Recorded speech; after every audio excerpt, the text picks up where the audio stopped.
Welcome to all. ഇന്ന് നമ്മൾ നോക്കാൻ പോകുന്നത് PSC 2 ഘട്ടങ്ങളിലും ആവർത്തിച്ച കുറച്ച് ചോദ്യങ്ങളാണ് കേട്ടോ.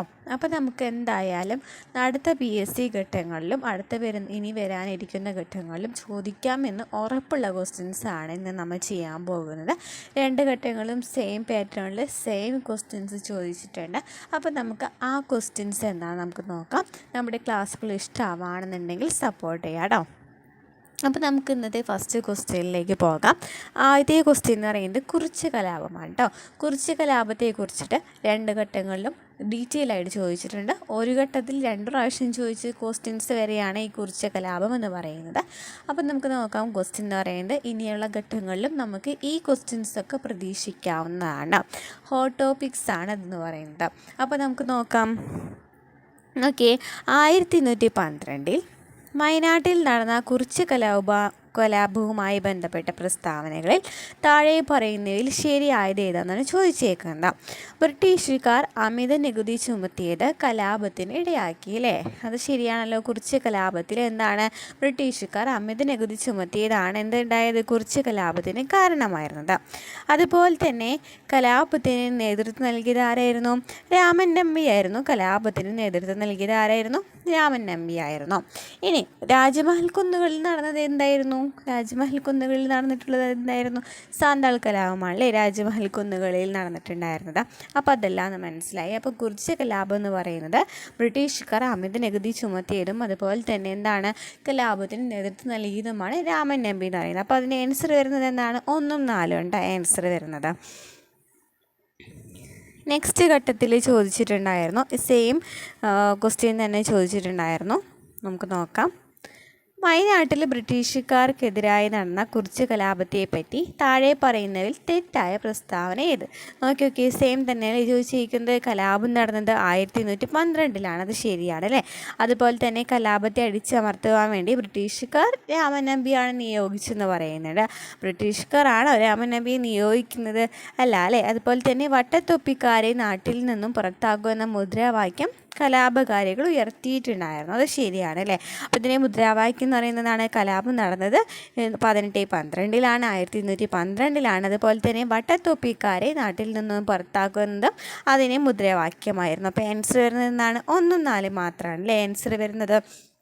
അപ്പോൾ നമുക്ക് ഇതിനുമായിട്ട് റിലേറ്റ് ചെയ്തിട്ട് വരുന്നതാണ് കുറിച്യ കലാപം എന്ന് പറയുന്ന ടോപ്പിക്ക്. അപ്പോൾ നമുക്ക് കുറിച്യ കലാപത്തെക്കുറിച്ച് നോക്കാം. അപ്പോൾ കുറിച്യ കലാപം നടന്ന വർഷം ഏതാണ്? 1112 കുറിച്യ കലാപം നടന്നത്. 1112 കുറിച്യ കലാപത്തിന് നേതൃത്വം നൽകിയത് ആരാണ്? രാമൻ നമ്പിയാണ് അല്ലേ? കുറിച്യ കലാപത്തിന് നേതൃത്വം നൽകിയത് രാമൻ നമ്പിയാണ്. ഈ ക്വസ്റ്റ്യൻ സെയിം തന്നെ ചോദിച്ചിട്ടുണ്ടായിരുന്നു കേട്ടോ, ഞാൻ എടുക്കാനായിട്ട് മറന്നു. അതുപോലെ ദക്ഷിണേന്ത്യയിൽ നടന്ന ഏക ഗിരിവർഗ കലാപമാണ് കുറിച്യ കലാപം എന്ന് പറയുന്നത്. ഏക ഗിരിവർഗ കലാപമാണ്. ഇനി 1112 നടന്ന കുറിച്യ കലാപത്തിൻ്റെ കാരണങ്ങൾ ഏതൊക്കെയാണ്? ബ്രിട്ടീഷുകാർ അമിത നികുതി ചുമത്തി, നികുതി പണമായിട്ട് അടയ്ക്കാൻ നിർബന്ധിച്ചു, നികുതി അടയ്ക്കാൻ കഴിയാത്തവരുടെ കൃഷിഭൂമി ബ്രിട്ടീഷുകാർ പിടിച്ചെടുത്തു എന്നിവയൊക്കെ ഇതിന് കാരണമായി. ഇത് നമ്മൾ ചോദിച്ചിട്ടുണ്ടല്ലോ, സ്റ്റേറ്റ്മെൻറ്റ് ചോദിച്ചിട്ടുണ്ടായിരുന്നു. അപ്പോൾ കുറിച്യ കലാപം നടന്ന വർഷം 1112 കുറിച്യ കലാപത്തിന് നേതൃത്വം നൽകിയത് രാമൻ നമ്പിയാണ്. ദക്ഷിണേന്ത്യയിൽ നടന്ന ഏക ഗിരിവർഗ കലാപമാണ് കുറിച്യ കലാപം. 1112 നടന്ന കുറിച്യ കലാപത്തിൻ്റെ കാരണങ്ങൾ ഏതൊക്കെയാണ്? ബ്രിട്ടീഷുകാർ അധിക നികുതി ചുമത്തി, അതുപോലെ തന്നെ നികുതി പണമായിട്ട് അടയ്ക്കാൻ നിർബന്ധിച്ചു, നികുതി അടയ്ക്കാൻ കഴിയാത്തവരുടെ കൃഷിഭൂമി ബ്രിട്ടീഷുകാർ പിടിച്ചെടുത്തു എന്നിവയൊക്കെയായിരുന്നു അല്ലേ? എന്തൊക്കെയാണ്? ബ്രിട്ടീഷുകാർ അധിക നികുതി ചുമത്തി, നികുതി പണമായിട്ട് അടയ്ക്കാൻ നിർബന്ധിച്ചു, നികുതി അടയ്ക്കാൻ കഴിയാത്തവരുടെ കൃഷിഭൂമി ബ്രിട്ടീഷുകാർ പിടിച്ചെടുത്തു. 1 മാസം കൂടി പിടിച്ചു നിൽക്കുവാൻ കലാപകാരികൾക്ക് കഴിയുമായിരുന്നുവെങ്കിൽ രാജ്യം അവരുടെ നിയന്ത്രണത്തിലായേനെ എന്ന് കുറിച്യ കലാപത്തെക്കുറിച്ച് അഭിപ്രായപ്പെട്ടത് ആരാണ്? TH ബേബറാണ് അല്ലേ? TH ബേബറാണ് എന്ത് പറഞ്ഞത്? 1 മാസം കൂടി പിടിച്ചു നിൽക്കുവാൻ കലാപകാരികൾക്ക് കഴിയുമായിരുന്നെങ്കിൽ രാജ്യം അവരുടെ നിയന്ത്രണത്തിലായേനെ എന്ന്. അതുപോലെ തന്നെ കുറിച്യ കലാപത്തിൻ്റെ മുദ്രാവാക്യം എന്താണ്?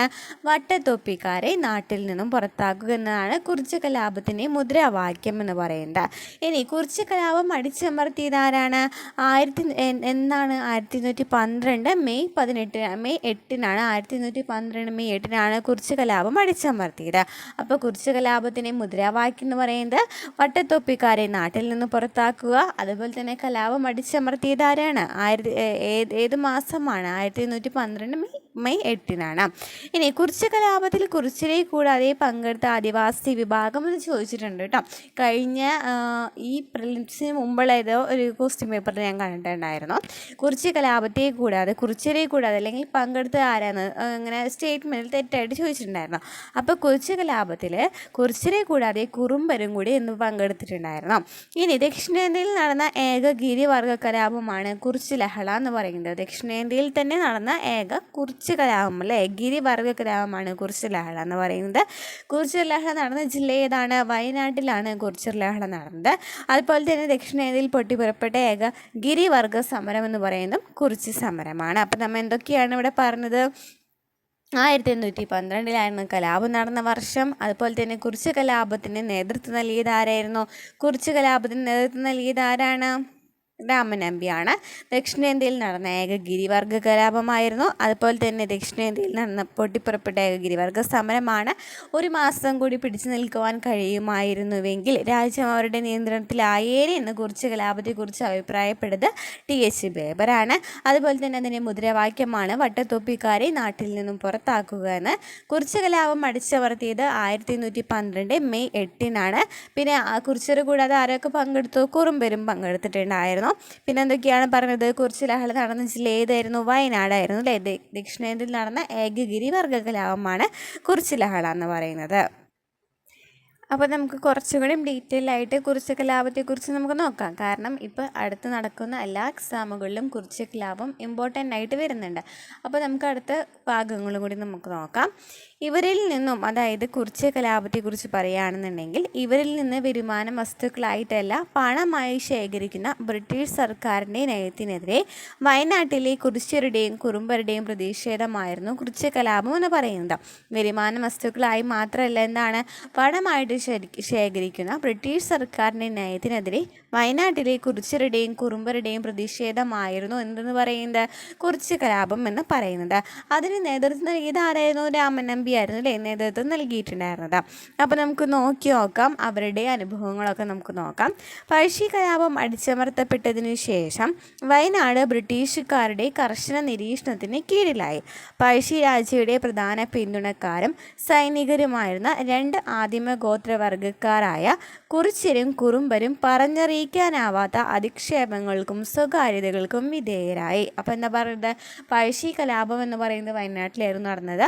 അതിനുശേഷമാണ് നടക്കുന്നത് കുറിച്യ കലാപം നടക്കുന്നത്. അപ്പോൾ അവിടുത്തെ രണ്ട് ആദിമ ഗോത്രവർഗക്കാരായിരുന്നു. ആരൊക്കെയായിരുന്നു? കുറിച്യരും കുറുമ്പരും എന്ന് പറയുന്നത്. അവർക്കും കുറേ അധിക്ഷേപങ്ങളും സ്വകാര്യതകൾക്കൊക്കെ വിധേയരായിട്ടുണ്ടായിരുന്നു.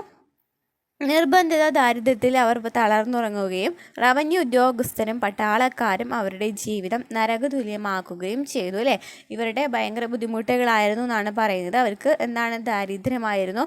അതുപോലെ തന്നെ ഈ ഉദ്യോഗസ്ഥരും ബ്രിട്ടീഷ് ഉദ്യോഗസ്ഥരും പട്ടാളക്കാരും ഒക്കെ അവരുടെ ജീവിതം ഭയങ്കര നരകതുല്യമാക്കുകയും ചെയ്തു. പഴശ്ശി കലാപത്തിന് ശേഷം തോമസ് വാർഡൻ നടത്തിയ പുതിയ റവന്യൂ സെറ്റിൽമെൻറ്റുകളിൽ നിന്നാണ് ഈ ആദിവാസികളുടെ ജീവിതത്തിന് ഏറ്റവും ഗുരുതരമായ മുറിവേറ്റത്. അപ്പോൾ ഏറ്റവും കൂടുതൽ ഇവരെ ആഴത്തിലാക്കിയത് ആരുടെ സെറ്റിൽമെൻറ്റ്സ് ആയിരുന്നു? തോമസ് വാർഡൻ അല്ലേ. പഴശ്ശി കലാപത്തിന് ശേഷം തോമസ് വാർഡൻ നടത്തിയ കുറച്ച് സെറ്റിൽമെൻറ്റ്സിലൂടെയാണ് ഈ ആദിവാസികളുടെ ജീവിതത്തിന് എന്തുണ്ടായത്? ഏറ്റവും ഗുരുതരമായിട്ടുള്ള മുറിവേറ്റത്. അത് വയനാട്ടിലെ സാമ്പത്തിക ജീവിതത്തിൽ നാശം സൃഷ്ടിക്കുകയും താഴ്വര മുഴുവൻ പാഴാക്കി നിവാസികളെ അനാഥത്വത്തിൽ നിന്ന് ഭ്രാന്തൻ ക്രോധത്തിലേക്ക് നയിക്കുകയും ചെയ്തു. എന്താണ് സംഭവിച്ചത്? വയനാട്ടിലെ സാമ്പത്തിക ജീവിതത്തിൽ നാശം സൃഷ്ടിച്ചു അല്ലേ. അതുപോലെ തന്നെ അവരെന്ത് സംഭവിച്ചു, അനാഥത്തിൽ നിന്ന് ഭ്രാന്തൻ ക്രോധത്തിലേക്ക് നയിക്കുകയും ചെയ്തു. അവരുടെ ഇൻസുലേറ്റ് ചെയ്ത സാഹചര്യത്തിൽ കൃഷിക്കാർക്ക് താങ്ങാൻ കഴിയുന്നതിനേക്കാൾ വളരെ കഠിനമായി.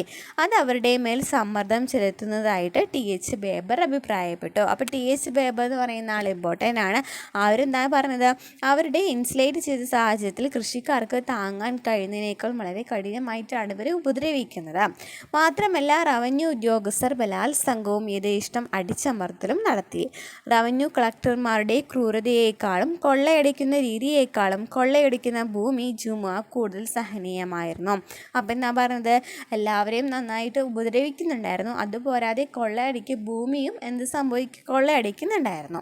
പാവപ്പെട്ട കർഷകരിൽ നിന്നും പിരിച്ചെടുത്ത വലിയ തുക അവർ കണക്കിൽപ്പെടാത്ത പണമായി സൂക്ഷിക്കുകയും ആസ്വദിക്കുകയും ചെയ്തു അല്ലേ. അപ്പം എന്താണ് ശരിക്കും പറഞ്ഞാൽ അവർക്കൊരു കണക്കുകളുണ്ടായിരിക്കും. പക്ഷേ ഇവർ പല പ്രാവശ്യമായിട്ട് ഈ പാവപ്പെട്ട ആൾക്കാരൊക്കെ പാവപ്പെട്ട കർഷകരിൽ നിന്നൊക്കെ തുക പിരിച്ചെടുത്തിട്ടുണ്ടായിരുന്നു.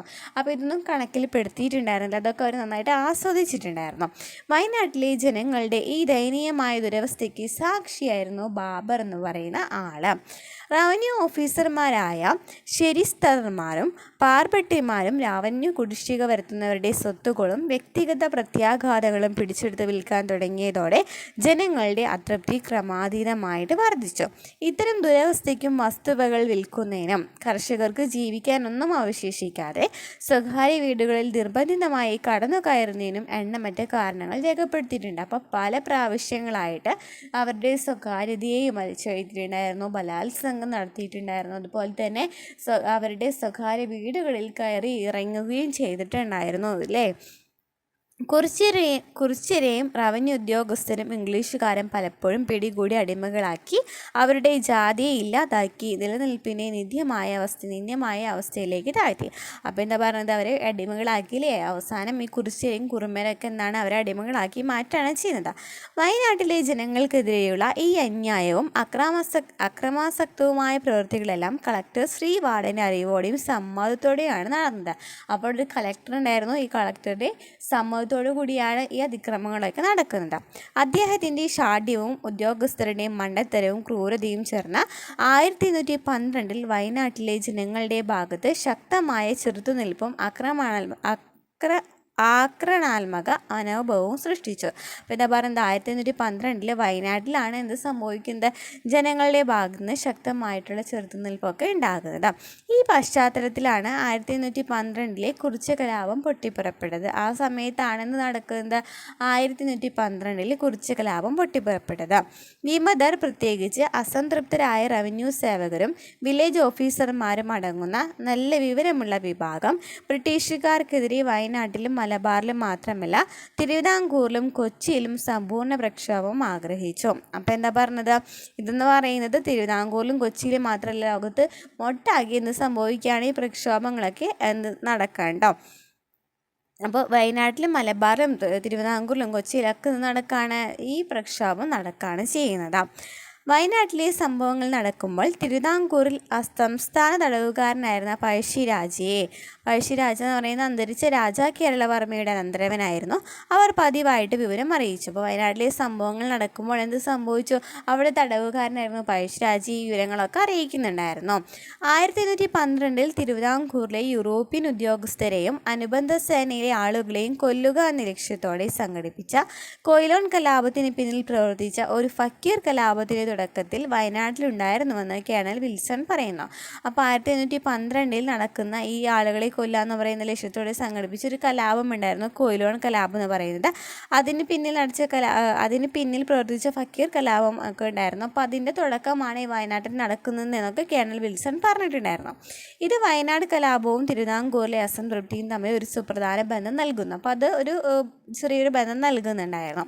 ചില നായന്മാരുടെയും തീയന്മാരുടെയും നേതൃത്വത്തിൽ കുറിച്യരും കുറുമ്പന്മാരും ബ്രിട്ടീഷ് സ്വേച്ഛാധിപതികളുമായി അവസാന മത്സരത്തിനുള്ള തയ്യാറെടുപ്പ് നടത്തിയത് ഒരു സാധാരണ കർഷക കലാപമായിരുന്നു. ഈ ആളുകൾ എങ്ങനെയാണ് സ്വയം സംഘടിക്കുകയും ഭയങ്കരമായ യുദ്ധത്തിന് പിന്തുണക്കാരെ ഉൾപ്പെടുത്തുകയും ചെയ്തതെന്ന് ശ്രദ്ധിക്കുന്നത് രസകരമാണ്. അപ്പം എന്താ പറയുന്നത്, ഈ സാധാരണ കർഷകരാണ്. അപ്പോൾ അവരൊക്കെ എങ്ങനെയാണ് ആൾക്കാരെ കയ്യിലെടുത്തതെന്നും അല്ലെങ്കിൽ എങ്ങനെയാണ് ഇതിനെയൊക്കെ മാനേജ് ചെയ്തതെന്നൊക്കെ പറയുന്നത് കുറച്ചുകൂടി രസകരമായ കാര്യമെന്നാണ് പറയുന്നത്. കുറിച്യരും കുറുമ്പന്മാരും പാലങ്ങളുടെ റെയിലിങ്ങിൽ നിന്നും പുറത്തെടുത്ത ഇരുമ്പിൽ നിന്ന് അമ്പടയാളങ്ങൾ ഉണ്ടാക്കി. വിമത നേതാക്കൾ കലാപത്തിൽ പങ്കെടുത്ത് തങ്ങളുടെ ആവശ്യത്തിന് പിന്തുണ നൽകുന്നതിനായി പോലീസ് കോൽക്കന്മാർക്കും റവന്യൂ ഉദ്യോഗസ്ഥർക്കും കത്തുകൾ അയച്ചു. അപ്പോൾ അവരെന്താണ് ചെയ്തത്, പാലങ്ങളുടെ റെയിലിങ്ങിലൊക്കെ കുറച്ച് ഇരുമ്പോളൊക്കെ പുറത്തേക്ക് കിട്ടും. അതിൽ നിന്ന് അടയാളം ഉണ്ടാക്കിയിട്ട് ആർക്ക് കൊടുക്കുകയാണ്, പോലീസ് കോൽക്കന്മാർക്കും റവന്യൂ ഉദ്യോഗസ്ഥർക്കും ഒക്കെ എന്ത് ചെയ്യാണ്, നേതാക്കൾ കലാപത്തിൽ പങ്കെടുത്തത് തങ്ങളുടെ ആവശ്യത്തിന് പിന്തുണ നൽകുന്നതായിട്ട് ഇവർക്ക് കത്ത് മുഖേന അറിയിക്കുകയാണ്. എല്ലാ ഗോത്രവർഗ്ഗക്കാരും ഭയക്കുന്ന അവരുടെ ദൈവങ്ങളുടെ കൽപ്പനയായിരുന്നു അതെന്ന് അവർ അറിയിച്ചു. എന്നിട്ട് എന്ത് പറഞ്ഞു, ഇങ്ങനെ അയച്ചു കൊടുക്കുന്നത് ആരാന്ന് പറഞ്ഞിട്ടില്ല, പക്ഷെ ഇത് ദൈവങ്ങളുടെ കൽപ്പനയാണെന്നാണ് ഇവർ പറഞ്ഞിരുന്നത്. ഇത് ആഗ്രഹിച്ച ഫലമുണ്ടാക്കി. പിന്തുണയ്ക്കായുള്ള ആഹ്വാനത്തിന് പോലീസ് സ്ഥാപനത്തിലെ 4 കുറിച്യ ഒഴികെയുള്ളവർ തൽക്ഷണം ഉത്തരം നൽകി. അവരുടെ സ്ഥാനം ഉപേക്ഷിച്ച് വിമതർക്കൊപ്പം ചേർന്നു. അപ്പോൾ അവർ ദൈവവിശ്വാസം കാരണം അവരുടെ സ്ഥാനം, പോലീസ് സ്ഥാനം ഒഴിഞ്ഞിട്ട് ഇവരുടെ ഒപ്പം ചേരാണല്ലേ ചെയ്യുന്നത്. കുറച്ച് പേരെങ്കിലും അങ്ങനെ ഇവരുടെ ഭാഗത്തേക്കായി. കലാപം പൊട്ടിപ്പുറപ്പെടുന്നത് വരെ കലാപകാരികൾ അവരുടെ എല്ലാ നീക്കങ്ങളും തയ്യാറെടുപ്പുകളും രഹസ്യമായി തന്നെയായിരുന്നു സൂക്ഷിച്ചിരുന്നത്. പഴശ്ശി കലാപം അടിച്ചമർത്തപ്പെട്ടതിനെ തുടർന്ന് പ്രദേശത്തെ ക്രമസമാധാന പാലനത്തിനായിട്ട് 2 കമ്പനി സൈനികരുമായി വെനാൻഡിൽ നിലയുറപ്പിച്ച ജെയിംസ് ടാഗ് കൊടുങ്കാറ്റിനെ കുറിച്ച് പൂർണ്ണമായും അന്ധകാരത്തിലായിരുന്നു. ബാബർ സൂചിപ്പിച്ചതുപോലെ പ്രധാനമായും വട്ടത്തൊപ്പിക്കാരെ രാജ്യത്തിന് പുറത്താക്കൂ എന്നതായിരുന്നു അവരുടെ കലാപം എന്ന് പറയുന്നത്. ആളുകൾക്കിടയിൽ ഐക്യം ഇംഗ്ലീഷുകാർ അവസാന മനുഷ്യൻ വരെ വഞ്ചകരും സജീവമായ ശത്രുവായിട്ട് കണക്കാക്കാണ്. അപ്പം ബാബർ ആഗ്രഹിച്ചിട്ടുണ്ടായിരുന്നതാണ് വട്ടത്തൊപ്പിക്കാരെ നാട്ടിൽ നിന്നും പുറത്താക്കുക എന്നായിരുന്നു അവരുടെ ലക്ഷ്യം എന്ന് പറയുന്നത്. അതായത് കുറിച്യ കലാപത്തിൻ്റെ ലക്ഷ്യം എന്ന് പറയുന്നത് ഇത് തന്നെയായിരുന്നു. അപ്പം യൂറോപ്യന്മാർ രാജ്യത്തിനെ പുറത്താക്കാനായിരുന്നു കലാപം എന്നൊക്കെയായിരുന്നു ആര് പറഞ്ഞിരുന്നത്, ബാബർ സൂചിപ്പിച്ചിട്ടുണ്ടായിരുന്നത്. തീപിടുത്തം വളരെ ഭയാനകവും വിപുലവുമായ അനുഭവത്തിലായിരുന്നു. വിപ്ലവകാരികൾക്ക് ഒരു നിലപാടെടുക്കാൻ കഴിയുമായിരുന്നുവെങ്കിൽ, അല്ലെങ്കിൽ 1 മാസം കൂടുതൽ ശല്യപ്പെടുത്താതെ നിൽക്കാൻ കഴിഞ്ഞിരുന്നെങ്കിൽ അവർക്ക് രാജ്യം കൈവശം വെച്ചിരിക്കണമെന്ന് ബാബർ റിപ്പോർട്ട് ചെയ്യുകയാണ്. 1812 മാർച്ച് 25-നാണ് കലാപം ആരംഭിക്കുന്നത്. അവർ പോലീസിനെ ആക്രമിക്കുകയും ഇംഗ്ലീഷുകാർക്കെതിരെ കടുത്ത അതിക്രമങ്ങൾ നടത്തുകയും ചെയ്തു. പുൽപ്പള്ളി മുരിക്കന്മാരുടെ, അതായത് വയനാടിൻ്റെ സംരക്ഷക ദേവതകളാണ് പുൽപ്പള്ളി മുരിക്കന്മാർ. അവരുടെ പേരിലാണ് വിമതരുടെ ഐക്യത്തിനുള്ള ആഹ്വാനം. കുരിശുയുദ്ധ തീക്ഷ്ണതയോടെ വെള്ളക്കാരോട് പോരാടാൻ പ്രദേശിക നിവാസികൾ വിമത ക്യാമ്പിലേക്ക് ഒഴുകിയെത്തി. അങ്ങനെ 2 ദിവസം ഈ ക്യാമ്പുകൾ നന്നായിട്ട് ഈ ക്യാമ്പുകളിലൊക്കെ എന്ത് സംഭവിക്കുകയാണ്, കലാപം തുടരാണ്. അതുപോലെ തന്നെ എല്ലാ റോഡുകളും കുറിച്യരുടെ കാവലായിരുന്നു. ബ്രിട്ടീഷ് പട്ടാളക്കാരുടെ സാധനങ്ങളൊക്കെ ഒരു തടയാണ് ചെയ്തത്. അങ്ങനെ ഈ സംഭവങ്ങളൊക്കെ നടക്കുമ്പോൾ ബാബർ എഴുതാണ്, ബൈസാല പോറയ്ക്ക് ഓർഡർ ലഭിച്ച 22ഓളം വരുന്ന കോൽക്കർമാരുടെ ഒരു സംഘം 20 വെടിയുണ്ടകൾ വീതവും അവരിൽ 4 പേരും ചെറിയ ചെറുത്തുനിൽപ്പ് കൂടാതെ 30ഓളം വിമത കോച്ചർമാർക്ക് തങ്ങളുടെ ആയുധങ്ങൾ കൈമാറി. അങ്ങനെ എന്ത് സംഭവിച്ചു, അവിടെ ആയുധങ്ങൾ തിരികെ സ്വീകരിക്കുകയാണ് ചെയ്തത്.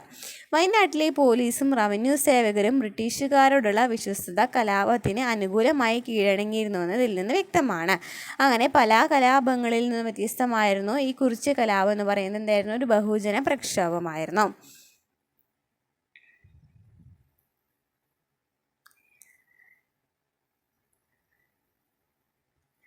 അങ്ങനെ കലാപം അങ്ങനെ തുടരാണ്. അങ്ങനെ 1812 മെയ് 8-ഓടെ ശാന്തത വയനാട്ടിലേക്ക് മടങ്ങിയെത്തി. ആളുകൾ ക്ഷമയോടെ അവരുടെ ഭാഗങ്ങൾ ഏറ്റെടുത്തു.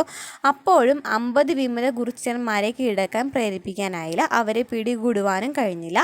2 മാസത്തിൽ താഴെ മാത്രമേ കലാപം തുടർന്നുള്ളൂവെങ്കിലും അതിൻ്റെ വ്യാപ്തി വയനാട് പ്രദേശത്ത് പരിമിതപ്പെടുത്തിയിരുന്നുവെങ്കിലും ഇത് ഭയങ്കര കുഴപ്പമുണ്ടാക്കി. ആർക്ക്, ബ്രിട്ടീഷുകാർക്ക് ഭയങ്കര ആശങ്കയുണ്ടാക്കി. ഓപ്പറേഷനിൽ ഏർപ്പെട്ടിരുന്ന ഇംഗ്ലീഷ് സൈന്യത്തെ അതിന് ദുഃഖകരമായ ഫലത്തിന് പുറമെ തൻ്റെ മിലിറ്ററി സ്റ്റേറ്റ്സിൽ ഇങ്ങനെ വിവരിച്ചിട്ടുണ്ട്, അതിനോടൊപ്പം ബാംഗ്ലൂരിലേക്ക് മടങ്ങാൻ എൻ്റെ ഒരു സേവകനും ജീവിച്ചിരുന്നില്ല എന്നൊക്കെ പറഞ്ഞിട്ടുണ്ടായിരുന്നു. അതൊക്കെ ഭയങ്കര എന്തായിരുന്നു, വേദനാജനകമായിരുന്നു കൊള്ളയടിക്കലിൻ്റെ. കർഷകർക്കിടയിൽ ദാരിദ്ര്യത്തിൻ്റെ പ്രശ്നങ്ങളോട് മാനുഷികമായ സമീപനത്തിൻ്റെ ആവശ്യകത റവന്യൂ വിശപ്പുള്ള ഭരണകൂടത്തിലേക്ക് കൊണ്ടുവന്നു. ദേശീയതയോ ദേശസ്നേഹമല്ല, അതിന് ദാരിദ്ര്യത്തിന് വേണ്ടിയിട്ട് എന്തെങ്കിലും ചെയ്യണമെന്ന് പറഞ്ഞിട്ടായിരുന്നു. അതുപോലെ തന്നെ കൊള്ളയും അതിക്രമം മൂലം നാശം വധിച്ച പാവപ്പെട്ട കർഷകരും തൊഴിലാളികളും സ്വാഭാവികമായി ഗൃഹാതുരതയുടെ തിരിച്ചുവരുവാൻ ആഗ്രഹിച്ച മുൻ ഭരണകാലത്തെ തങ്ങളുടെ സന്തോഷകരമായ ദിനങ്ങൾ കാണാൻ തിരിഞ്ഞു നോക്കി. അപ്പോൾ ഇതെന്ന് പറയുന്നത് ആധുനിക ഇന്ത്യൻ ചരിത്രത്തിലെ രക്തം പുരണ്ട ഒരു കർഷക പ്രക്ഷോഭമായിരുന്നു. അതുപോലെ തന്നെ 1812 കുറിച്യ കലാപം, പഴശ്ശി, കട്ടബൊമ്മൻ, മറുഡു, വേൽത്തമ്പി എന്നിവരുടെ കലാപങ്ങൾ പോലെ തന്നെ പ്രധാനമായിരുന്നു ബ്രിട്ടീഷ് അധികാരത്തിനെതിരെ ആഭ്യന്തര ചെറുത്തുനിൽപ്പ് പ്രസ്ഥാനം എന്ന് പറയുന്നത്. അങ്ങനെയാണ് കുറിച്യ കലാപം എന്ന് പറയുന്നത് കൂടുതൽ പ്രധാനമായിട്ട് ഉളവാക്കിയതാണ് പറയുന്നത്. അങ്ങനെ 1812 നമ്മൾ എന്ത് നടക്കുന്നത്, കുറിച്യ കലാപം നടക്കുന്നത്. 1812 മെയ് 8 ആയിരുന്നു എന്ത് സംഭവിക്കുന്നത്. 1812 മെയ് 8 എന്ത് സംഭവിച്ചു, നമ്മളിപ്പോൾ തന്നെ കണ്ടതാണല്ലോ. 1812 മെയ് 8 എന്ത് സംഭവിച്ചതെന്ന് പറഞ്ഞിട്ടുണ്ടായിരുന്നു. കുറച്ചും കൂടി എന്ത് നൽകിയത് അവസാനിക്കുകയാണല്ലോ ചെയ്യുന്നത്. അപ്പോൾ ഇത്രയൊക്കെയാണ് നമ്മൾ കുറിച്യ കലാപത്തെ കുറിച്ചിട്ട് ഡീറ്റെയിൽ ആയിട്ടെന്ന് പറയുന്നത്. ഇനി നമുക്ക് അടുത്ത ക്വസ്റ്റ്യൻ നോക്കാം. ഓക്കെ, നെക്സ്റ്റ് ക്വസ്റ്റ്യൻ എന്ന് പറയുന്നത് 2024 ഒക്ടോബറിൽ ബ്രിക്സ് ഉച്ചകോടി നടന്നത് എവിടെയാണ്? കസാൻ, റഷ്യയിലാണ് അല്ലേ. കസാൻ, റഷ്യയിലാണ് 2024 ഒക്ടോബറിലെ ബ്രിക്സ് ഉച്ചകോടി നടന്നത്. ഈ സെയിം ക്വസ്റ്റ്യൻ തന്നെ അത് രണ്ടാമത്തെ ഘട്ടത്തിലും ചോദിച്ചിട്ടുണ്ട്. നോക്കി 2024 ബ്രിക്സ് സമ്മേളനം നടന്നത് എവിടെയാണ്? റഷ്യയിലാണ് നടന്നത് അല്ലേ. അപ്പോൾ ബ്രിക്സിനെ കുറിച്ചിട്ട് ഇമ്പോർട്ടൻ്റ് ആയിട്ട് നോക്കി പോകണം. അപ്പോൾ നമുക്ക് നോക്കാം. അപ്പോൾ ബ്രിക്സ് എന്ന് വെച്ചാൽ എന്താണ്? ബ്രസീൽ, റഷ്യ, ഇന്ത്യ, ചൈന എന്നീ രാജ്യങ്ങളുടെ കൂട്ടായ്മയായിട്ട് രൂപീകൃതമായതാണ് ബ്രിക്സ് എന്ന് പറയുന്നത്. ബ്രിക്ക് ആണ് ആദ്യമായിട്ട് ഉണ്ടായിരുന്നത്. ബ്രിക്ക് എന്ന് മാത്രമേ ഉണ്ടായിരുന്നുള്ളൂ. ബ്രസീൽ, റഷ്യ, ഇന്ത്യ, ചൈന എന്നിവയായിരുന്നു ആദ്യം ഉണ്ടായിരുന്നത്. 2006 ഈ കൂട്ടായ്മ നിലവിൽ വന്നത്. അപ്പോൾ ബ്രിക്സ് എന്നാണ് നിലവിൽ വന്നത്? 2006 ബ്രിക്സ് നിലവിൽ വന്നത്. ആരൊക്കെയായിരുന്നു? ബ്രസീൽ, റഷ്യ, ഇന്ത്യ, ചൈന എന്നീ രാജ്യങ്ങളായിരുന്നു ഉണ്ടായിരുന്നത്. 2006 ഈ കൂട്ടായ്മ നിലവിൽ വന്നതെന്ന് പറഞ്ഞു.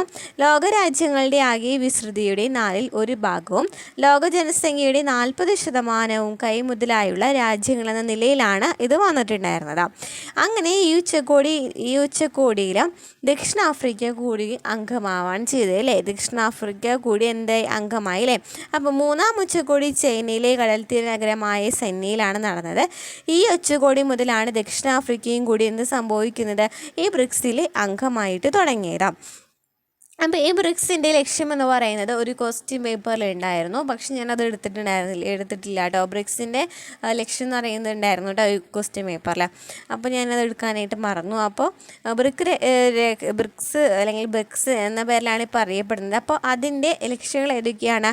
അംഗരാഷ്ട്രങ്ങൾക്കിടയിൽ സാമ്പത്തിക സഹകരണം മെച്ചപ്പെടുത്തുന്നതിന് എന്താണ് ബ്രിക്സ് ഉച്ചകോടി വേണമെന്ന് പറഞ്ഞു. അപ്പോൾ എന്താണ്? അംഗരാഷ്ട്രങ്ങൾക്കിടയിൽ സാമ്പത്തിക സഹകരണം വേണം. അതുപോലെ തന്നെ മൂന്നാം ഉച്ചകോടി ബഹുധ്രുവത പ്രോത്സാഹിപ്പിക്കുന്നതിനുള്ള നിർദ്ദേശങ്ങളും ലോകസമാധാനം, സുരക്ഷ, വികസനം ഉറപ്പാക്കൽ എന്നീ വിഷയങ്ങളും ചർച്ച ചെയ്തിട്ടുണ്ടായിരുന്നു. എന്തൊക്കെ പറഞ്ഞത്? ലോകസമാധാനം, സുരക്ഷ, വികസനം എന്നിവ ഉറപ്പാക്കുന്നത് കൂടി ചർച്ച ചെയ്തിട്ടുണ്ടായിരുന്നു. പരസ്പര സഹകരണത്തിലൂന്നി മുന്നേറാൻ അംഗരാജ്യങ്ങൾക്കിടയിൽ ധാരണയായി. അപ്പോൾ എന്താണ് പരസ്പര സഹകരണം എന്ന് പറയുന്നത് ഇതിൻ്റെ ഒരു ലക്ഷ്യമായിരുന്നു അല്ലേ. അതോടൊപ്പം ഭീകരതയെ നേടുന്നത് അന്താരാഷ്ട്ര നിയമങ്ങൾക്ക് അനുസൃതമായി വേണമെന്നും നിലപാട് സ്വീകരിക്കുകയും ചെയ്തിട്ടുണ്ടായിരുന്നു. എന്താണ് ഭീകരതയെ നേടുന്നത്? എന്താണ്? അന്താരാഷ്ട്ര നിയമങ്ങൾക്ക് അനുസൃതമായിട്ട് വേണമെന്നും തീരുമാനിച്ചിട്ടുണ്ടായിരുന്നു. അപ്പോൾ ബ്രിക്സ് എന്ന് പറയുന്നത് നമ്മൾ പറഞ്ഞു അല്ലേ. ആദ്യം തന്നെ ബ്രിക്ക് എന്നായിരുന്നു ഇതിൻ്റെ പേരെന്ന് പറയുന്നത്. 2006 സെപ്റ്റംബറിലാണ് ഇത് രൂപീകരിച്ചത്.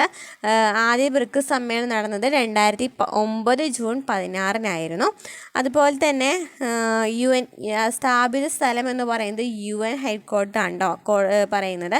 UNHQ ആണ് പറയുന്നത്. അതുപോലെ തന്നെ ഫസ്റ്റ് ബ്രിക്ക് സമ്മേളനം നടക്കുന്നത് എവിടെയാണ്? യെക്കേറ്റിൻബർഗാണ് ആദ്യമായിട്ട് ബ്രിക്സ് സമ്മേളനം നടന്നിട്ടുണ്ടായിരുന്നത്. ലക്ഷ്യം പറഞ്ഞൂലേ നമ്മൾ രാഷ്ട്രീയവും സാമ്പത്തികവുമാണ്. പ്രവർത്തന മേഖലകൾ അന്താരാഷ്ട്ര ബന്ധങ്ങളാണ്. അങ്ങനെ 2023 ഓഗസ്റ്റിൽ ദക്ഷിണാഫ്രിക്കയിലെ ജോഹന്നാസ്ബർഗിൽ വെച്ച് നടന്ന 15ാമത്തെ ഉച്ചകോടിയിൽ ആരൊക്കെയാണ് ഇതിലേക്ക് വരുന്നത്? നോക്കിയേ. ആറ് രാജ്യങ്ങളും കൂടി പുതിയ അംഗങ്ങളാകാനായിട്ട് വരാണ്. ആരൊക്കെയാണ്? Argentina, Egypt, Iran, Ethiopia, Saudi Arabia, ഐക്യ അറേബ്യ എമിറേറ്റ്സ് എന്നിവയൊക്കെ. അപ്പോൾ ഇത് ചോദിച്ചിട്ടുണ്ട് കേട്ടോ, സ്റ്റേറ്റ്മെൻറ്റിൽ ചോദിച്ചിട്ടുണ്ട്. Argentina, Egypt, Iran, Ethiopia, Saudi Arabia, ഐക്യ അറേബ്യ എമിറേറ്റുകളും കൂടി 6 രാജ്യങ്ങളിൽ പുതിയ അംഗങ്ങളാകുവാൻ വേണ്ടിയിട്ട് സിറിൽ റമഫോസ അറിയിച്ചു. അങ്ങനെ പൂർണ്ണ അംഗത്വം 2024 ജനുവരി 1 മുതലാണ് പ്രാബല്യത്തിൽ വന്നിട്ടുണ്ടായിരുന്നത്. അപ്പോൾ 2023 ഓഗസ്റ്റിൽ ദക്ഷിണാഫ്രിക്കയിൽ ജോഹന്നാസ്ബർഗിലാണ് 15ാമത്തെ നടക്കുന്നത്, ഉച്ചകോടി നടക്കുന്നത്. ആ സമയത്ത് അർജൻറ്റീനയും ഈജിപ്തും ഇറാൻ, എത്യോപ്യ, സൗദി അറേബ്യ, ഐക്യ അറേബ്യ എമിറേറ്റ്സ് ഒക്കെ വന്നിട്ടുണ്ടായിരുന്നു. ഇനി 14ാമത്തെ ഉച്ചകോടിയിൽ 23 ജൂണിൽ 14ാമത്തെ ഉച്ചകോടിയിൽ ചൈനയായിരുന്നു അവിടുത്തെ ആതിഥേയത്വം വഹിച്ച രാജ്യം എന്ന് പറയുന്നത് ചൈനയായിരുന്നു. 15ാമതായിട്ട് സൗത്ത് ആഫ്രിക്ക, 16ാമത് റഷ്യ 2024, 17ാമത് 2025 ബ്രസീലാണ്. അപ്പോൾ ഇതൊക്കെയാണ് 14ാമത്തെ ഉച്ചകോടി ചൈനയിലാണ് നടന്നത് 2022, 15ാമത്തെ 2023 സൗത്ത് ആഫ്രിക്കയിലും, 16ാമത്തത് 2024 ഒക്ടോബറിൽ റഷ്യയിലുമാണ് നടന്നത്. 2025 17ാമത്തത് ബ്രസീലാണ് നടക്കുന്നത്. അപ്പോൾ ഇത്രയ്ക്കും ഇമ്പോർട്ടൻ്റ് ആയിട്ട് പഠിച്ചു വെക്കാം കേട്ടോ. നെക്സ്റ്റ് ക്വസ്റ്റ്യൻ നോക്കാം നമുക്ക്. അപ്പോൾ നമ്മൾ പറഞ്ഞു അല്ലേ, ഇവിടെ നമ്മൾ എന്താ പറഞ്ഞത്, 2 ബ്രിക്സ് സമ്മേളനത്തെക്കുറിച്ചും അതുപോലെ തന്നെ കുറിച്ച കലാപത്തെക്കുറിച്ചും കൂടുതലായിട്ട് വന്നിട്ടുണ്ടായിരുന്നു എന്ന് പറഞ്ഞു. പിന്നെ ഇമ്പോർട്ടൻ്റ് ആയിട്ട് റിപ്പീറ്റ് ആയിട്ട് ചോദിച്ചിട്ടുള്ള ക്വസ്റ്റ്യനാണ് ശ്രീനാരായണ ഗുരുവിനെ കുറിച്ചിട്ട്. അപ്പോൾ ശ്രീനാരായണ ഗുരുവിനെ കുറിച്ചിട്ട് നമുക്ക് നോക്കാം. ശ്രീനാരായണ ഗുരുവിനെ കുറിച്ച് ഫസ്റ്റ് സ്റ്റേജിൽ ചോദിച്ചിട്ടുണ്ടായിരുന്നു. മഹാകവി സെക്കൻഡ് സ്റ്റേജിലായിരുന്നു. മഹാകവി ജി ശങ്കരക്കുറുപ്പ്, 2ാം ബുധൻ എന്ന് വിശേഷിപ്പിച്ച സാമൂഹ്യ പരിഷ്കർത്താവ് ആരാണ്? ശ്രീനാരായണ ഗുരുവിനെയാണ് എന്തെന്ന് വിളിക്കുന്നത്? മഹാകവി ജി ശങ്കരക്കുറുപ്പ് 2ാം ബുധൻ എന്ന് വിശേഷിപ്പിച്ചതാണ്. അതുപോലെ തന്നെ നമ്മളുടെ ശ്രീനാരായണ ഗുരുവിനെ കുറിച്ച് ചോദിക്കുകയാണെന്നുണ്ടെങ്കിൽ ചോദിച്ചിട്ടുണ്ടായിരുന്നു, കേരള നവോത്ഥാനത്തിൻ്റെ പിതാവ് ആരാണ്? ശ്രീനാരായണ ഗുരുവാണ് കേരള നവോത്ഥാനത്തിൻ്റെ പിതാവ് എന്ന് പറയുന്നത്. പിന്നെ ചോദിച്ചിട്ടുണ്ടായിരുന്നതാണ് ശ്രീനാരായണ ഗുരുവിൻ്റെ താഴെ പറയുന്നതിൽ ശരിയായ ജോഡി ഏതാണ്? ശ്രീനാരായണ ഗുരുവിൻ്റെ ജോഡി പറയാൻ പറഞ്ഞിട്ടുണ്ട്. ശ്രീനാരായണ ഗുരുവിൻ്റെ അങ്ങനെ കുറച്ച് ഇത് നൽകിയിട്ടുണ്ടായിരുന്നു. അപ്പോൾ അതിൽ ഓരോരുത്തരുടെയും രചനകളാണ് നൽകിയിട്ടുണ്ടായിരുന്നത്. അപ്പോൾ നമുക്ക് ശ്രീനാരായണ ഗുരുവിനെ കുറിച്ചിട്ട് അതിലും ഓപ്ഷനിലുണ്ടായിരുന്നു ശ്രീനാരായണ ഗുരു. അപ്പോൾ പിന്നെ ഒരു ക്വസ്റ്റ്യൻ കൂടി ഉണ്ടായിരുന്നു തോന്നുന്നു. അപ്പോൾ ശ്രീനാരായണ ഗുരുവിനെ കുറിച്ച് നമുക്ക് നോക്കാം. മതമേതായാലും മനുഷ്യൻ നന്നായാൽ മതി എന്ന് ആരുടെ സന്ദേശമാണ്? ശ്രീനാരായണ ഗുരുവിൻ്റെ സന്ദേശമാണ് അല്ലേ. മതമേതായാലും മനുഷ്യർ നന്നായാൽ മതി എന്ന് പറഞ്ഞത് ആരാണ്? ശ്രീനാരായണ ഗുരുവാണ് മതമേതായാലും മനുഷ്യർ നന്നായാൽ മതി എന്ന് പറഞ്ഞത്. ശ്രീനാരായണ ഗുരു ജനിച്ചത് എവിടെയാണ്? 1856 ഓഗസ്റ്റ് 20 തിരുവനന്തപുരം ചെമ്പഴന്തിയിലെ വയൽവാരത്ത് വീട്ടിലാണ് അദ്ദേഹം ജനിക്കുന്നത്. അപ്പോൾ എന്തൊക്കെയാണ് പറഞ്ഞത്? മതമേതായാലും മനുഷ്യൻ നന്നായാൽ മതി എന്ന് പറഞ്ഞത് ശ്രീനാരായണ ഗുരുവാണ്. അതുപോലെ തന്നെ ശ്രീനാരായണ ഗുരു ജനിച്ചത് 1856 ഓഗസ്റ്റ് 20 തിരുവനന്തപുരത്ത് ചെമ്പഴന്തിയിലാണ് ജനിച്ചത്. ഇനി കേരള നവോത്ഥാനത്തിൻ്റെ പിതാവ് എന്നറിയപ്പെടുന്നത് ആരാണ്? ശ്രീനാരായണ ഗുരുവാണ് കേരള നവോത്ഥാനത്തിൻ്റെ പിതാവ് എന്നറിയപ്പെടുന്നത്. എന്നാൽ ഇന്ത്യൻ നവോത്ഥാനത്തിൻ്റെ പിതാവ് ആരാണ്? രാജാറാം മോഹൻ റോയ് ആണ്. ഇനി ശ്രീനാരായണ ഗുരുവിൻ്റെ പിതാവിൻ്റെ പേര് മാടനാശൻ എന്നും മാതാവിൻ്റെ പേര് കുട്ടിയമ്മ എന്നുമാണ്. SNDP സ്ഥാപിതമായ വർഷമാണ് 1903 മെയ് 15 SNDP സ്ഥാപിതമാകുന്നത്. SNDPയുടെ ആസ്ഥാനം എന്ന് പറയുന്നത് കൊല്ലത്താണ്. അപ്പോൾ SNDP സ്ഥാപിതമായത് എന്നാണ്? 1903 മെയ് 15. അപ്പോൾ നമ്മൾ ഇതൊക്കെ പറഞ്ഞു. കേരള നവോത്ഥാനത്തിൻ്റെ പിതാവാണ് ശ്രീനാരായണ ഗുരു. മതമേതായാലും മനുഷ്യൻ നന്നായാൽ മതി എന്ന് പറഞ്ഞു. അദ്ദേഹത്തിന് ഒരു സംഘടനയാണ് SNDP എന്ന് പറയുന്നത്. അദ്ദേഹം ജനിച്ചത് ചെമ്പഴന്തിയിലായിരുന്നു. തിരുവനന്തപുരം ജില്ലയിലെ ചെമ്പഴന്തിയിൽ 1856 ഓഗസ്റ്റ് 20 ജനിക്കുന്നത്. അതുപോലെ തന്നെ എന്താ പറഞ്ഞു? SNDP സ്ഥാപിതമായത് 1903 മെയ് 15 കൊല്ലത്താണ് അല്ലേ സ്ഥാപിതമായത്. ഇനി വിവേകോദയം എന്ന് പറയുന്നത് ഇതിൻ്റെ ഒരു പുസ്തകമാണ്. അപ്പോൾ ഈ പുസ്തകം വിവേകോദയം പുറത്തിറക്കിയത് ഏത് വർഷമാണ്? 1904 വിവേകോദയം പുറത്തിറക്കിയത്. ഇനി ശിവഗിരി തീർത്ഥാടനം ആരംഭിച്ചതെന്നാണ്? 1933 ജനുവരി 1 ശിവഗിരി തീർത്ഥാടനം ആരംഭിച്ചിട്ടുണ്ടായിരുന്നത് 1933 ജനുവരി 1. ശ്രീനാരായണ ഗുരുവിൻ്റെ പ്രധാന കൃതികളാണ് ദർശനമാല, ജാതിമീമാംസ, ആത്മോപദേശ ശതകം, ചിഞ്ചടചിന്തനം, പഞ്ചകം, ദേവദശകം, ശിവശതകം എന്നിവയൊക്കെയാണ് ശ്രീനാരായണ ഗുരുവിൻ്റെ പ്രധാന കൃതികൾ എന്ന് പറയുന്നത്. ദർശനമാല, ജാതിമീമാംസ, ആത്മോപദേശ ശതകം, ചിഞ്ചടചിന്തനം, പഞ്ചകം, ദേവദശകം, ശിവശതകം. ഇനി ശ്രീനാരായണ ഗുരു ചട്ടമ്പി സ്വാമികൾക്ക് സമർപ്പിച്ചിരുന്ന രചനയാണ് നവമഞ്ജരി എന്ന് പറയുന്നത്.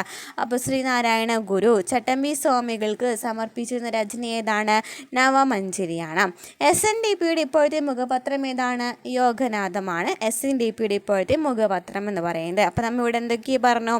SNDP സ്ഥാപിതമായത് കൊല്ലത്താന്ന് പറഞ്ഞു. SNDPയുടെ പുസ്തകമാണ് വിവേകോദയം എന്ന് പറയുന്നത്. ശിവഗിരി തീർത്ഥാടനം ആരംഭിച്ചത് 1933 ജനുവരി 1 ശ്രീനാരായണ ഗുരുവിൻ്റെ പ്രധാന കൃതികളാണ് ദർശനമാല, ജാതിമീമാംസ, ആത്മോപദേശ ശതകം, ചിഞ്ചടചിന്തനം, പഞ്ചകം, ദേവദശകം, ശിവശതകം. ശ്രീനാരായണ ഗുരു ചട്ടമ്പി സ്വാമികൾക്ക് സമർപ്പിച്ചിരുന്ന രചനയാണ് നവമഞ്ജരി എന്ന് പറയുന്നത്. ഇനി SNDPയുടെ ഇപ്പോഴത്തെ മുഖപത്രം ഏതാണ്? യോഗനാഥമാണ്. ശ്രീനാരായണ ഗുരുവിനെ കേന്ദ്ര കഥാപാത്രമാക്കി R സുകുമാരൻ സംവിധാനം ചെയ്ത സിനിമയാണ് യുഗപുരുഷൻ. യുഗപുരുഷൻ എന്ന് പറയുന്നത് ശ്രീനാരായണ ഗുരുവിനെ കേന്ദ്ര കഥാപാത്രമാക്കിയിട്ട് R സുകുമാരൻ സംവിധാനം ചെയ്തതാണ്. ഗുരുദേവൻ ജനിക്കുമ്പോൾ തിരുവിതാംകൂർ ഭരിച്ചിരുന്നത് ആരാണ്? ഉത്തരം തിരുനാൾ മാർത്താണ്ഡവർമ്മയായിരുന്നു ഗുരു ജനിക്കുമ്പോൾ ഉണ്ടായിരുന്നത്.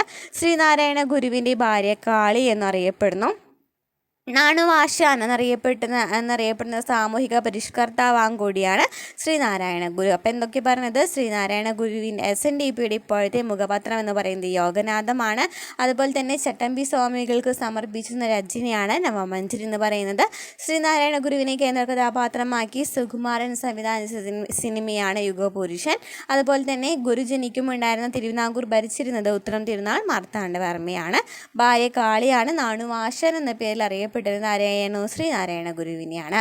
ശ്രീനാരായണ ഗുരുവിൻ്റെ ഗുരുക്കന്മാരാണ് രാമൻപിള്ള ആശാനും തൈക്കാടയ്യയും. ശ്രീനാരായണ ഗുരുവിൻ്റെ ഗുരുക്കന്മാർ ആരൊക്കെയാണ്? രാമൻപിള്ള ആശാനും തൈക്കാടയ്യയും.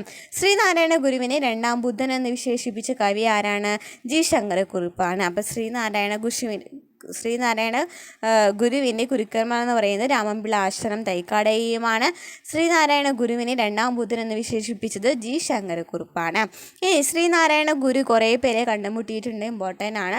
ശ്രീനാരായണ ഗുരുവും ചട്ടമ്പി സ്വാമിയും തമ്മിൽ കണ്ടുമുട്ടിയ വർഷമാണ് 1882. അപ്പോൾ ശ്രീനാരായണ ഗുരുവും ചട്ടമ്പി സ്വാമിയും തമ്മിൽ കണ്ടുമുട്ടിയത് 1882. ഞാനിതാ ഈഴവ ശിവനെ പ്രതിഷ്ഠിക്കുന്നു എന്ന് പറയുന്നത് ശ്രീനാരായണ ഗുരുവാണ്. അതുപോലെ തന്നെ മദ്യം വിഷമാണ്, അതുണ്ടാക്കരുത്, കൊടുക്കരുത്, കുടിക്കരുത് എന്നൊക്കെ പറഞ്ഞത് ശ്രീനാരായണ ഗുരുവാണ്. അപ്പോൾ ശ്രീനാരായണ ഗുരുവും ചട്ടമ്പി സ്വാമിയും തമ്മിൽ കണ്ടുമുട്ടിയത് 1882. ഞാനിതാ ഈഴവ ശിവനെ പ്രതിഷ്ഠിക്കുന്നു എന്ന് പറഞ്ഞതും മദ്യം വിഷമാണ്, അതുണ്ടാക്കരുത്, കൊടുക്കരുത്, കുടിക്കരുത് എന്നൊക്കെ പറഞ്ഞത് ആരാണ്? ശ്രീനാരായണ ഗുരുവാണ്. കുമാരനാശാൻ ശ്രീനാരായണ ഗുരുവിനെ കണ്ടുമുട്ടിയ വർഷമാണ് 1891. അപ്പോൾ കുമാരനാശാൻ ശ്രീനാരായണ ഗുരുവിനെ കണ്ടുമുട്ടിയത് 1891.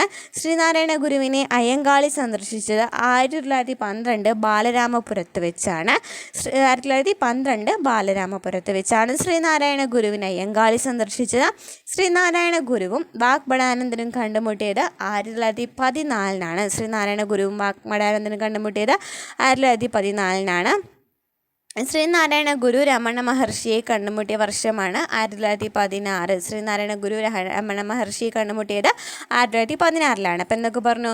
കുമാരനാശാൻ ശ്രീനാരായണ ഗുരുവിനെ കണ്ടുമുട്ടിയത് 1891.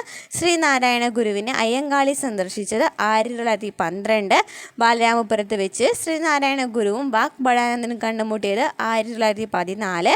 ശ്രീനാരായണ ഗുരു രമണ മഹർഷിയെ കണ്ടുമുട്ടിയത് 1916. ഇനി ശ്രീനാരായണ ഗുരുവിനെ ഗുരുവിൻ്റെ ആദ്യത്തെ രചനയാണ് ഗജേന്ദ്രമോക്ഷം വഞ്ചിപ്പാട്ട് എന്ന് പറയുന്നത്. ശ്രീനാരായണ ഗുരുവിൻ്റെ ആദ്യത്തെ രചനയാണ് ഗജേന്ദ്രമോക്ഷം വഞ്ചിപ്പാട്ട്. ടാഗോർ ശ്രീനാരായണ ഗുരുവിനെ കണ്ടുമുട്ടിയ സ്ഥലം ഏതാണ്? ശിവഗിരിയിലാണ് ടാഗോർ ശ്രീനാരായണ ഗുരുവിനെ കണ്ടുമുട്ടിയത്. അപ്പോൾ ശ്രീനാരായണ ഗുരുവിൻ്റെ ആദ്യത്തെ രചന ഏതാണ്? ഗജേന്ദ്രമോക്ഷം വഞ്ചിപ്പാട്ടാണ്. ടാഗോർ ശ്രീനാരായണ ഗുരുവിനെ കണ്ടുമുട്ടിയ സ്ഥലം എവിടെയായിരുന്നു? ശിവഗിരിയിലായിരുന്നു. ശ്രീനാരായണ ഗുരുവും ടാഗോറും തമ്മിലുള്ള സംഭാഷണത്തിൽ ദ്വിഭാഷിയായിരുന്ന വ്യക്തിയാണ് കുമാരനാശാൻ. ശ്രീനാരായണ ഗുരുവും ടാഗോറും തമ്മിലുള്ള സംഭാഷണത്തിൽ ദ്വിഭാഷിയായിരുന്ന വ്യക്തിയായിരുന്ന ആരായിരുന്നു? കുമാരനാശാനായിരുന്നു. ഗജേന്ദ്രമോക്ഷം വഞ്ചിപ്പാട്ട് ഗുരു ആർക്കോ സമർപ്പിച്ചിട്ടുണ്ടായിരുന്നു? ചട്ടമ്പി സ്വാമികൾക്കാണ് ഗജേന്ദ്രമോക്ഷം വഞ്ചിപ്പാട്ട് ചട്ടമ്പി സ്വാമി ആദ്യമായിട്ട് എന്ത് ചെയ്യുന്നത്? സമർപ്പിക്കുന്നത്. അപ്പോൾ ആദ്യത്തെ രചന എന്ന് പറയുന്നത് ഗജേന്ദ്രമോക്ഷം വഞ്ചിപ്പാട്ടായിരുന്നു. അത് ആർക്ക് സമർപ്പിച്ചു? ചട്ടമ്പി സ്വാമികൾക്ക് സമർപ്പിച്ചു. പിന്നെ ടാഗോർ കണ്ടുമുട്ടിയത് എവിടെയായിരുന്നു? ശിവഗിരിയിൽ വെച്ചിട്ടായിരുന്നു. അവനവൻ സുഖത്തിനാചരിക്കുന്നവൻ സുഖത്തിനായി വരയണം എന്ന് പറയുന്നത് ആത്മോപദേശ ശതകം എന്ന് പറയുന്നതിലെ വരികളാണ്. അവനവൻ സുഖത്തിനാചരിക്കുന്നവൻ സുഖത്തിനായിട്ട് വരണം എന്ന് പറയുന്നത്. ആ ആത്മോപദേശ ശതകം രചിച്ചതെന്നാണ് 1897 ആത്മോപദേശ ശതകം രചിക്കുന്നത്. ഇനി തപാൽ സ്റ്റാമ്പിൽ പ്രത്യക്ഷപ്പെട്ട ആദ്യത്തെ മലയാളി ആരാണ്? ശ്രീനാരായണ ഗുരുവാണ്. തപാൽ സ്റ്റാമ്പിൽ പ്രത്യക്ഷപ്പെടുന്നത് എന്നാണ്? 1965 തപാൽ സ്റ്റാമ്പിൽ ആദ്യമായിട്ട് ശ്രീനാരായണ ഗുരു പ്രത്യക്ഷപ്പെടുന്നത്. ആദ്യത്തെ മലയാളിയും കൂടിയാണ്. മറ്റൊരു രാജ്യത്തിൻ്റെ അല്ലെങ്കിൽ ശ്രീലങ്ക സ്റ്റാമ്പിൽ പ്രത്യക്ഷപ്പെട്ട ആദ്യത്തെ മലയാളി ആരാന്ന് ചോദിച്ചാലും ആരാണ്? ശ്രീനാരായണ ഗുരുവാണ്. അപ്പോൾ മറ്റൊരു രാജ്യത്തിൻ്റെ അല്ലെങ്കിൽ ശ്രീലങ്ക സ്റ്റാമ്പിലും പ്രത്യക്ഷപ്പെട്ട മലയാളി എന്ന് ചോദിക്കുകയാണെന്നുണ്ടെങ്കിലും 2009 ശ്രീനാരായണ ഗുരുവാണ്. SNDPയുടെ ആജീവനാന്ത കാലാധ്യക്ഷനായിരുന്നു ശ്രീനാരായണ ഗുരു. അല്ലേ? SNDPയുടെ ആജീവനാന്ത കാലാധ്യക്ഷനായിരുന്നു ശ്രീനാരായണ ഗുരു.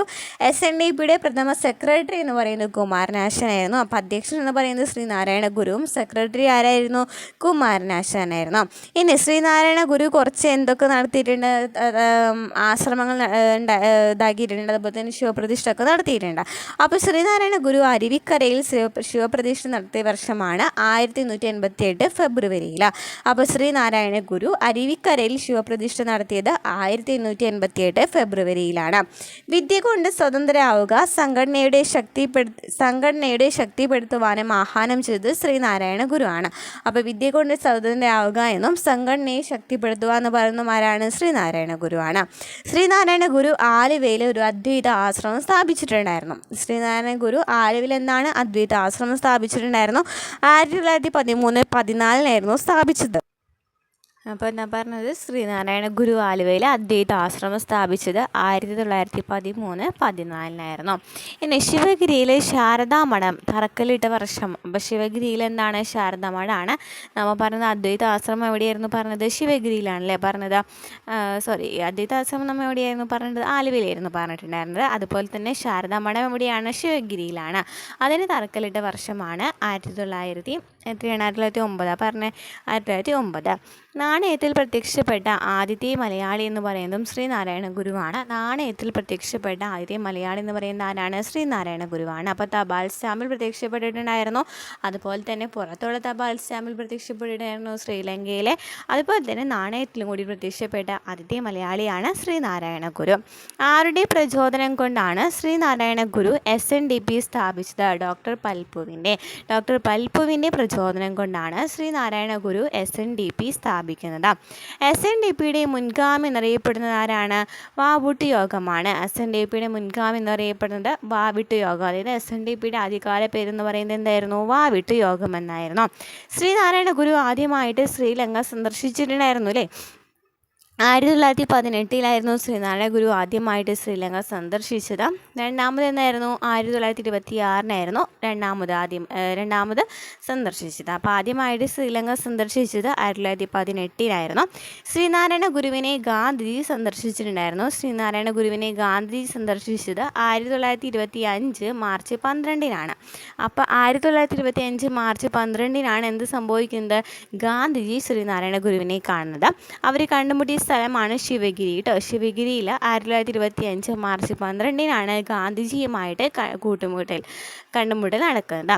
ആദ്യ ശ്രീലങ്കൻ യാത്രയിൽ ശ്രീനാരായണ ഗുരു ധരിച്ചിരുന്നത് കാവ്യ വസ്ത്രമായിരുന്നു. ആദ്യത്തെ ശ്രീലങ്കൻ യാത്രയിൽ ശ്രീനാരായണ ഗുരു ധരിച്ചിരുന്നത്.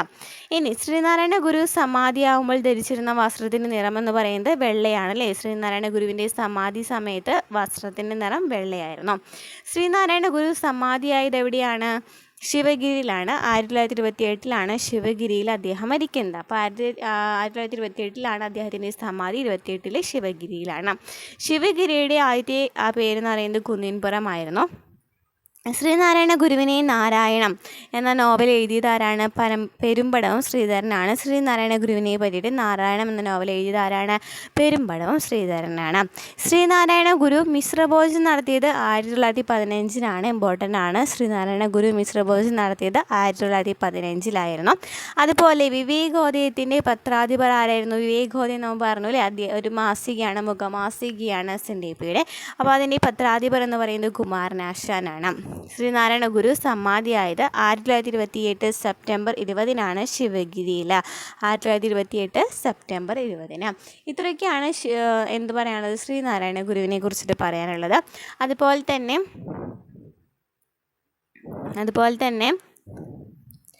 ഇത്രയും ഇമ്പോർട്ടൻ്റ് ആയിട്ടുള്ള ടോപ്പിക്കാണ് നമ്മൾ എടുക്കാമെന്ന് വിചാരിച്ചിരിക്കുന്നത്. അപ്പോൾ നമ്മുടെ ക്ലാസ്സുകൾ നമ്മുടെ ക്ലാസ് ഇഷ്ടമാണെന്നുണ്ടെങ്കിൽ സപ്പോർട്ട് ചെയ്യുക, സബ്സ്ക്രൈബ് ചെയ്യുക, ലൈക്ക് ചെയ്യുക കേട്ടോ. അപ്പോൾ നമുക്ക് നമ്മുടെ അടുത്ത ക്ലാസ്സുമായിട്ട് വീണ്ടും കാണാം. ഇനിയും കുറച്ച് ടോപ്പിക്സും കൂടി നമുക്ക് എടുത്ത് തീർക്കാത്തതുണ്ട്. ഇനിയും റിപ്പീറ്റഡായിട്ട് ചോദിച്ച കുറച്ച് ക്വസ്റ്റ്യൻസും കൂടിയുണ്ട്. അപ്പോൾ നമുക്ക് അടുത്ത ക്ലാസ്സിലേക്ക് നോക്കാം കേട്ടോ.